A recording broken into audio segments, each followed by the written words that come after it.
أعوذ بالله من الشيطان الرجيم. بسم الله الرحمن الرحيم. ذلك بأنهم قالوا لن تمسنا النار إلا أياما معدودات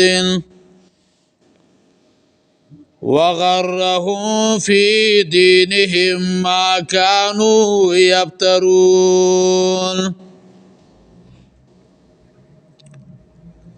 دا سورة آل عمران صلیرشتم نمبر آیت مبارکہ تلاوت شو. ذالک بأنهم دا پدی وجہ قالو چی دوی ویلیو لن تمسنا النار هچربا نرارسی منگتا اورا الا ایاما معدودات مگر یو سورد شمار کلی شوی وغرهم فی دینهم او دو ککلی دی دوی لرا پدین دوی کے ما کانو یبترون اغا خبرو چی دوی بعد زانا جوڑولی. پدی آیت کی د اعراض او د مخو اړولو دعا علتنا او وجه اغا ذکر کیا. ذالک بأنهم فذالک کی اشاره دا تولی اولیدو او راستا ذالک تولی بسبب التسهیل علی انفسهم امر العقاب. دا اولیدل د دوی په دی وجه دی چې دوی په ځان باندې د عذاب خبره اسانه کړې ده او دا خبره په ځان باندې ځکه اسانه کړې ده چې دوی یو غلطه عقیده دای جوړه کړې ده چې موږ به جهنم ته یو څو ورځې دپاره ځو، منگ تا با داغی عذاب برا رسیگی او بیا با داغی نا ورستو منگو جنت تا داخلی گو با. او کله چې یو انسان ځان جنتی گنی نو آغا بیا چرته کتاب الله ترازی. دا خو یو انسان ځان ګناهګار ګڼي ځان خطاکار ګڼي نو له دې وجې نه قرآن ته کښېني ځان په قرآن باندې پوهه کړي وایي چې الله مې په دین باندې پوهه کړي او الله پې عمل راکړي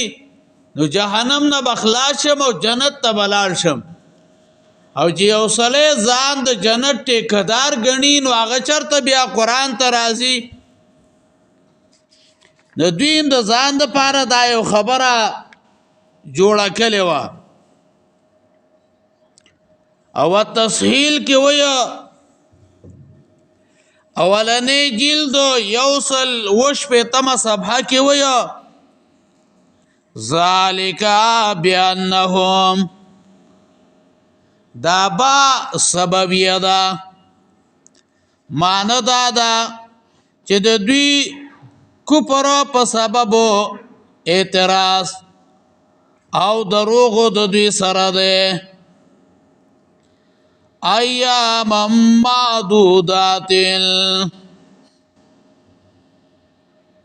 سورۃ بقرہ 80 نمبر آیت مبارکه کوي ایام معدوده.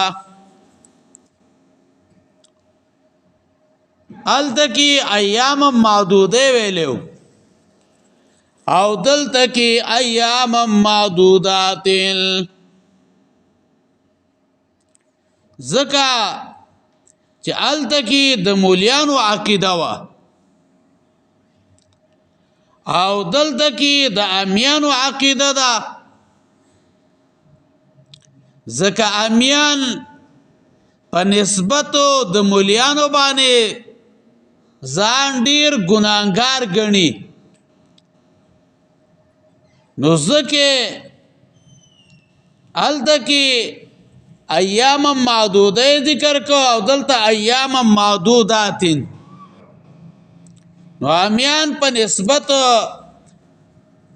د علماو باندې زیات ځان ګناهګار ګڼي دا عقیده د خلکو ولی جوړه شوی وه نو سورۃ بقره کې موږ په دې باندې زیات تفصیل او وضاحت کړو خو دلته یو څو وجې وایو دوی دا ویل زموږ مشرانو د سخي سولې خورځ عبادت کړی دی نو په دغه مقدار باندې به زموږ عذاب وي او بیا به موږ جنت ته ځو دویمه وجه دا ده چې دا دنیا او زره کاله ده او په هر زرو کالو کې به موږ ته یو ورځ عذاب هغه به وي بیا به نه یو او دریم دا دوی دا ویل چې زمونږ عقیدې صحیح دي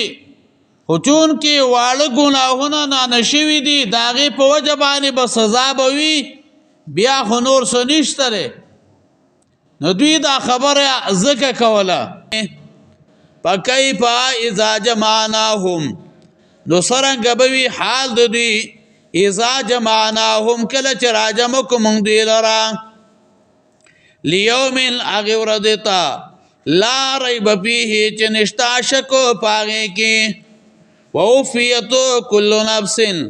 پوره به ورکړلی شي هر نفس ته ما کسبتو بدله د هغه عمل چې ده کړی دی وهم لا یظلمون او دوی باندې به ظلم نشي کېدی